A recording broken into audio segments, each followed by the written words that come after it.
జ్యోతిష శాస్త్రం ప్రకారం ఈ జనవరి నెల 5వ తేదీ ఆదివారం నుండి ఒక వారం రోజుల పాటు మేషరాశి వారు ఎటువంటి శుభ అశుభ ఫలితాలను పొందుతారో తెలుసుకోవాలంటే ఈ వీడియోని స్కిప్ చేయకుండా పూర్తిగా చూడండి.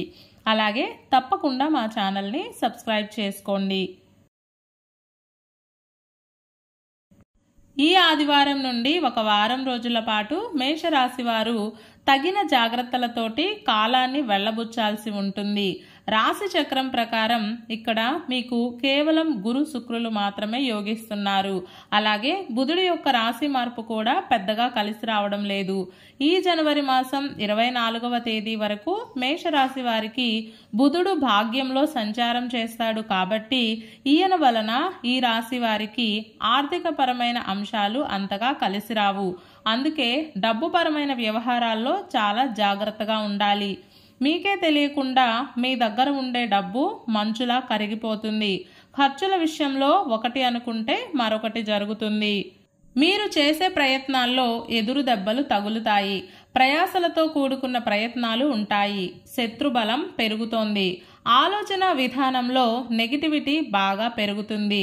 అవగాహన రాహిత్యానికి చోటు ఇవ్వకండి. వృత్తి, ఉద్యోగ మరియు వ్యాపారాల పరంగా నిదానంగా ముందుకు వెళ్ళడం మంచిది. వివిధ రకాల వృత్తుల్లో ఉన్నవారికి ఒత్తిళ్లు బాగా పెరుగుతాయి. వ్యవసాయదారులు మోసపోయే అవకాశం ఉంది కాబట్టి జాగ్రత్త ఉండండి. విద్యార్థులకు కాలం అనుకూలంగా ఉన్నప్పటికీ చదువు పట్ల కొంచెం బోర్ ఫీల్ అవుతారు. బయట ఉన్న ఒత్తిడిని, చిరాకును ఇంట్లో ఉన్న కుటుంబ సభ్యుల మీద చూపిస్తారు. దీని వలన కుటుంబ సభ్యుల మధ్య అశాంతి నెలకొంటుంది. అయితే ఈ వారం మీరు విలువైన వస్తు సామాగ్రిని కొనుగోలు చేసుకుంటారు. ఆరోగ్యం పట్ల శ్రద్ధను పెట్టగలుగుతారు. ఈ వారం మేషరాశి వారికి బుధవారం మరియు గురువారాలు చక్కగా అనుకూలిస్తాయి.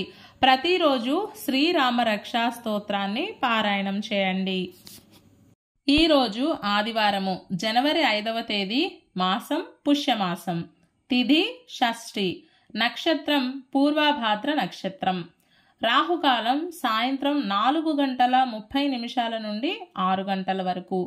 యమగండం మధ్యాహ్నం 12 గంటల నుండి 1:30 వరకు.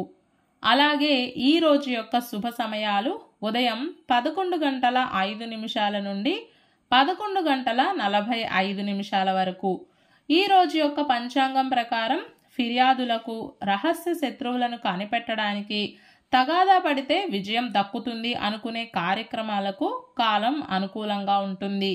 ఈరోజు మనం చేసే అన్ని పనులు ఎటువంటి ఆటంకం లేకుండా సక్సెస్ కావాలి అంటే ఉదయం బయటకు వెళ్లే ముందు పాలతో కలిపిన పసుపును బొట్టుగా ధరించి ఆ తరువాత దినచర్యను ప్రారంభం చేయండి. అంతా శుభమే కలుగుతుంది. ఈ ఆదివారం రోజు షష్ఠి తిథి వచ్చింది కాబట్టి ప్రతి ఒక్కరూ శ్రీ వల్లీదేవ సేనా సమేత శ్రీ సుబ్రహ్మణ్య స్వామి వారిని ఆరాధన చేయాలి. ఇలా చేసిన వారికి సంతానం మరియు సంతానం వలన ఆనందం రెండూ కలుగుతాయి. వంశాభివృద్ధి కలుగుతుంది.